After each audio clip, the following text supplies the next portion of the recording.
Hello everyone, welcome to my YouTube channel. लेकर आ गई हूँ मैं इस सीरीज का 12th एपिसोड। लेकिन अगर आपने इससे पहले के एपिसोड्स नहीं देखे तो लिंक डिस्क्रिप्शन में अवेलेबल है। एपिसोड स्टार्ट होता है और हमें सीन दिखाया जाता है कि येमू ज़ेन को बताता है कि अगर ये पजल का पीस बाईहाओ को मिल जाता तो वो तुम्हारे सीक्रेट को जान जाता है ना। मुझे उस सीक्रेट के बारे में पता है। ये सुनकर तो ज़ेन शॉक रह जाती है और वो कहती है कैसे पता लगा बताओ। तो फ्लैशबैक से हमें दिखाया जाता है कि जिस दिन हमारी ज़ेन टल्ली हो गई थी उस दिन उसने बाईहाओ को कॉल लगाया था, लेकिन वो अपनी बात कंप्लीट कर पाती उससे पहले येमू ने उससे फोन छीन कर ऑफ कर दिया था और वो येमू के सामने ही सारी बातें बोलने लगती है कि बाईहाओ क्या तुम्हें पता है कि मैं तुम्हारी बचपन की दोस्त हूँ, तुम्हारी वो चाइल्डहुड फ्रेंड मोटू, मुझे कैसे भूल गए, उसके बावजूद भी तुम मुझे कैसे ट्रीट कर रहे हो। ये सारी बातें हमारे येमू ने सुन ली थी और वो काफी केयरफुली ये सारी बातें सुन रहा था। अभी प्रेजेंट में जब येमू ये सारी बातें ज़ेन को बताता है तो ज़ेन तो हक्की बक्की रह जाती है ये सुनने के बाद। दूसरी तरफ बाईहाओ को दिखाया जाता है जो कि ज़ेन के साथ और क्याओ के साथ अपनी सारी कड़ियों को जोड़ रहा होता है और उसे ज़ेन और ज्यादा अपनी ज़ेन की तरह लग रही होती है और क्याओ एक अजनबी पर्सन की तरह। फिर वो इन सारी चीजों को अपने दिमाग से निकालने की कोशिश करता है। दूसरी तरफ ज़ेन येमू को बता रही होती है कि उसने बाईहाओ से अपनी आइडेंटिटी छुपा रखी है क्योंकि वो पहले जैसी सुंदर नहीं है, पहले जैसी ऑर्डिनरी नहीं है, क्योंकि बाईहाओ को तो ये भी नहीं पता कि उसकी फैमिली बैंकरप्ट हो गई है, वो गरीब हो गई है। इस वजह से वो उसके सामने खुद को डिसअपॉइंट फील नहीं कराना चाहती है। उसकी नजरों में ज़ेन जैसी है वो वैसी ही रहना चाहती है क्योंकि बाईहाओ को ज़ेन काफी ज्यादा खूबसूरत लगती थी और उसने काफी ज्यादा खूबसूरत लड़की को ज़ेन समझा हुआ है। पर यहाँ येमू एक बात कहता है जो कि काफी ज्यादा टची था। वो कहता है कि मेरे लिए तुम दुनिया की सबसे खूबसूरत लड़की हो, इतनी अच्छी तो दिखती हो, इतनी काइंड हो। क्योंकि पास्ट में दिखाया जाता है कि येमू ने एक बार ज़ेन को एक ओल्ड लेडी की हेल्प करते हुए देखा था और उससे वो काफी क्यूट लगी थी। अभी प्रेजेंट में ज़ेन येमू को सॉरी बोल रही होती है क्योंकि उसे लगा था वो ऐसे ही उसे छेड़ता है, लेकिन उसे इसके पीछे की स्टोरी नहीं पता थी। उसे उसकी बहन के बारे में कुछ भी नहीं पता था, इसलिए उसने उसे हर्ट कर दिया था और ये बोलकर वो टेबल पे अपना सर मारने लगती है। तो येमू से रोकते हुए कहता है कि इसमें उसकी कोई गलती नहीं है, वो बस उसकी बहन की तरह दिखती है, स्पेशली उसकी आंखें, इसलिए वो उसे अपनी बहन जैसा समझता है। तो ज़ेन कहती है ठीक है, आज से वो उसकी बहन है और वो उसका बड़ा भाई है। तो ये देखकर येमू कहता है अगर तुम मुझे बड़ा भाई मानती हो तो मेरे लिए कुछ खाने को दो और फिर वो उसके लिए एक और बाउल नूडल्स का ऑर्डर कर देती है और उसके साथ मस्ती करने लगती है। बाईहाओ बाहर से गुजर रहा होता है तो उसकी नजर उन दोनों पर पड़ती है जो कि रेस्टोरेंट में काफी मस्ती कर रहे होते हैं एक दूसरे के साथ। ये देखकर बेचारा कुछ कहता तो नहीं है, लेकिन उसके रिएक्शन से लगता है कि जेलसी हो रही है जनाब को। इधर येमू जब ज़ेन से पूछता है कि अगर क्या हो बाईहाओ से पहचान जाए तो ज़ेन मुस्कुराते हुए कहती है इम्पॉसिबल, वो पहचान ही नहीं सकता क्योंकि जब हम लोग पहली बार मिलने वाले थे वो मुझे क्रॉस करके किसी और लड़की, खूबसूरत लड़की के पास चला गया। ये सुनकर येमू हंसने लगता है और ज़ेन कहती है तो इसी चीज का मैंने फायदा उठाया, मैंने उस खूबसूरत लड़की को ज़ेन बना दिया है और खुद उसकी नजरों में कोई और बन गई हूँ। और वो ऐसा चॉपस्टिक की मदद से समझाने की कोशिश कर रही होती है,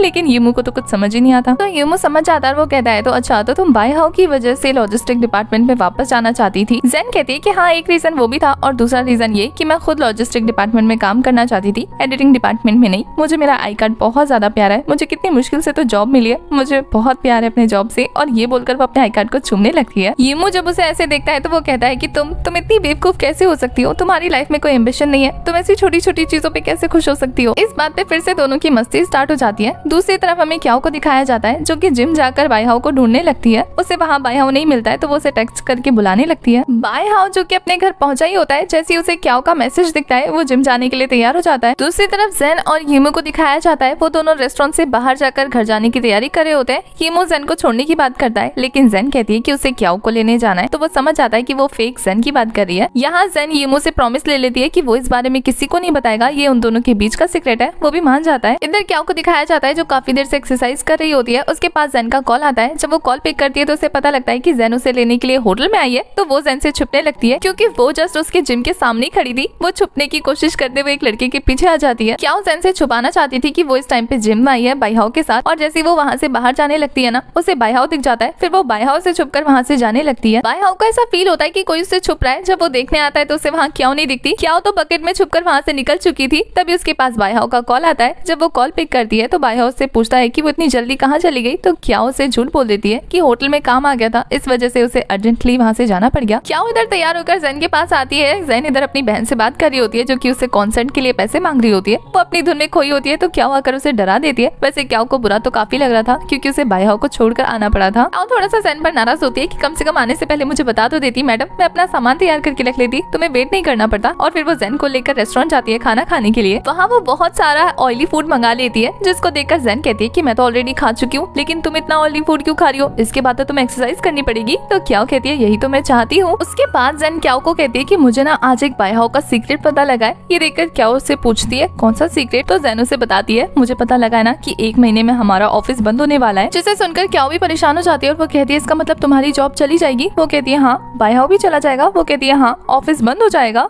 ये देखकर क्याओ परेशान हो जाती है और जेन भी। क्याओ जेन से पूछती है इसका कोई रास्ता नहीं है, तो जेन उसे बताती है कि अब जो भी है वो बायहाओ के हाथ में है। तो ये देखकर वो परेशान हो जाती है कि मतलब अब सारी रिस्पॉन्सिबिलिटी बायहाओ के हाथ में है, और फिर दोनों परेशान होकर ड्रिंक करने लग जाती है। एक सीन में दिखाया जाता है कि जेन जब घर आ जाती है तो वो क्याओ को चेक करने उसके रूम में जाती है, लेकिन उसे क्याओ नहीं दिखती। क्याओ तो यहाँ आई होती है बहुत सारा खाना खरीदने के लिए, और वो बहुत सारा खाना खरीद लेती है क्योंकि वो अपने सेंस में ही नहीं होती है। यूमो से नोटिस करता है और उससे बात करने लगता है। क्याओ इतनी ज्यादा लोनली फील कर रही होती है कि वो यूमो को ही बोल देती है कि मेरे साथ ज्वाइन कर लो, मैंने बहुत सारा खाना खरीदा है। और फिर नेक्स्ट सीन में दिखाया जाता है कि दोनों मिलकर खाना ठूस रहे होते हैं। वैसे यहाँ दोनों खाने को लेकर झपट्टा भी मार रहे होते हैं। तो यूमो से कहता है कि तुम काफी ज्यादा अच्छी हो खाना छीनने में, वैसे तुम इतना सारा अनहेल्दी खाना खा क्यों रही हो। जिस बात पे क्याओ कहती है कि उसने आज से पहले ये खाना कभी नहीं खाया और अब वो खा रही है क्योंकि वो अब अपना फिगर मेंटेन नहीं करना चाहती है, वो ठूसना चाहती है क्योंकि उसका दिल कर रहा है। ये मुझसे पूछता है कि वो आखिर सैड क्यों है, क्या कोई रीजन है, तो वो उसे बता सकती है। क्या कहती है कि हम इतने क्लोज थोड़ी ना है, हम अजनबी से, हम एक डिस्टेंस बना के रखना होगा। पर ये मुझसे समझा देता है कि अभी तो हम होटल के बाहर हैं, तो कैसे वे हम दोस्त बन सकते हैं, तो तुम मुझे बता सकती हो। मैं एक काम करता हूँ, गेस करता हूँ कि क्या तुम्हारे बॉयफ्रेंड के साथ तुम्हारी लड़ाई हुई है। ये सुनकर क्या वो सोच में पड़ जाती है सच में। फिर तभी उसे जन का कॉल आता है और वो उससे बेबी बोलकर बात कर रही होती है कि बेबी खाकर सो जाओ, मैं बाहर आई हुई हूँ। ये सुनने के बाद हीमो को लगता है कि वो अपने बॉयफ्रेंड से बात कर रही थी, तो वो कहता है कमाल की बात है, तुम अपने बॉयफ्रेंड के साथ रहती हो। वो कहती है बॉयफ्रेंड नहीं गर्लफ्रेंड। तो हीमो गलत समझ लेता है। जब क्याओ को ये बात पता लगती है तो वो उसे समझाते हुए कहती है कि वो मेरी दोस्त है, बहन की तरह, और कुछ नहीं। उसके बाद दिखाया जाता है कि जब क्याओ घर वापस आ रही होती है तो उसे रास्ते में जेन दिखती है, तो वो उसे कहती है तुम सोई नहीं और इन कपड़ों में मुझे लेने आ गई। तो जेन उसे कहती है तो मुझे लेके क्यों नहीं गई थी साथ में, मैं भी चल देती, कितनी रात हो गई है। क्याओ कहती है अगर लेके जाती तो मुझे ये सब खरीदने नहीं देती। जहाँ घर आकर जेन उससे पूछती है कि तुम बाहर क्यों गई थी, तो क्याओ से बताती है कि मैं काफी परेशान हूँ, तुम्हारा ऑफिस बंद होने वाला है, तो फिर तुम्हारी जॉब चली जाएगी। ये देखकर जेन को कितना प्यार आता है क्याओ पे कि उसे कितनी अच्छी बेस्ट फ्रेंड मिली है जो कि उसके फ्यूचर का ख्याल रख रही है। तो वो क्याओ को समझाती है कि वो बहुत मेहनत करेगी और अपने ऑफिस को ऐसे बंद नहीं होने देगी। इस बात पे क्याओ उस पे ट्रस्ट कर लेती है और फिर वो दोनों एंजॉय करते हुए वो फूड खाने लगते हैं। यहाँ क्याओ यूमो के बारे में बता रही होती है जेन को, लेकिन वो पूरी तरीके से उसे नहीं बताती है। कहती है कि वो होमलेस गाय है। नहीं एक्चुअली में होमलेस गाय नहीं है, काफी रिच है जो कि होटल में रहता है, उसका घर नहीं है और वो काफी ज्यादा इंटरेस्टिंग है, लेकिन उसका नाम नहीं बताती है उसे क्योंकि उसे खुद नहीं पता था। और फिर हमें नेक्स्ट मॉर्निंग का सीन दिखाया जाता है जहाँ जेन ऑफिस जाते टाइम पे सोच रही होती है कि उसे अपना पैसा देना ही होगा ताकि उसका ऑफिस बंद ना हो। उसके ऑफिस में फोटोशूट चल रहा होता है जहाँ छोटी छोटी चीजों की जिम्मेदारी जेन पर होती है। तो सब लोग उसे लंच लाने का कहते हैं जो कि उन्होंने ऑर्डर करवाया था।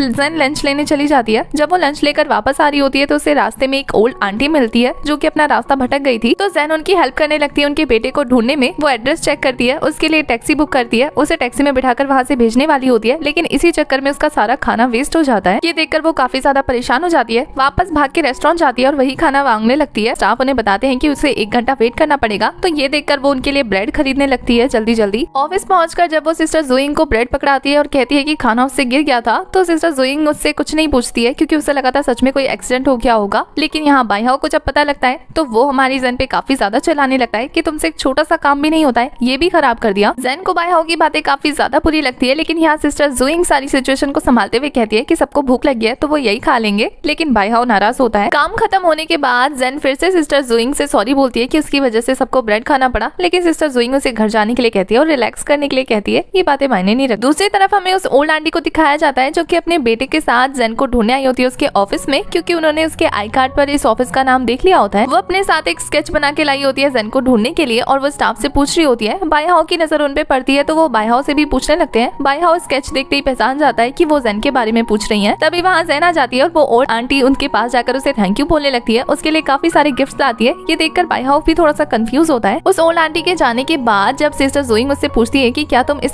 ओल्ड आंटी की मदद करी थी, तो जेन उन्हें सारी सिचुएशन समझाती है कि कैसे वो लेट हो गई और कैसे उससे खाना खराब हो गया। ये बातें बायहाओ भी सुनता है और उसे भी काफी बुरा लगता है कि उसने बेफालतू में उसे डांट दिया, वो तो इतना अच्छा काम करके आई थी। इधर क्याओ को दिखाया जाता है जो कि वही शॉर्ट हील पहनने की वजह से अपने पैरों को घायल कर लेती है। जब जेन को पता लगता है तो वो उसे काफी डांटती है, उसके पैरों की केयर करने लगती है, यहाँ तक कि वो उसके जूते को खींच खींच के बड़ा कर रही होती है। ये देखकर क्याओ को बुरा लगता है कि जेन कितनी परवाह करती है उसकी और वो कितना बुरा कर रही है उसके साथ। नेक्स्ट मॉर्निंग का सीन दिखाया जाता है जहाँ क्याओ सीधा येमो के रूम के बाहर जाती है और उससे एक फेवर मांगती है। इसी के साथ हमारा ये वाला एपिसोड हो जाता है खत्म।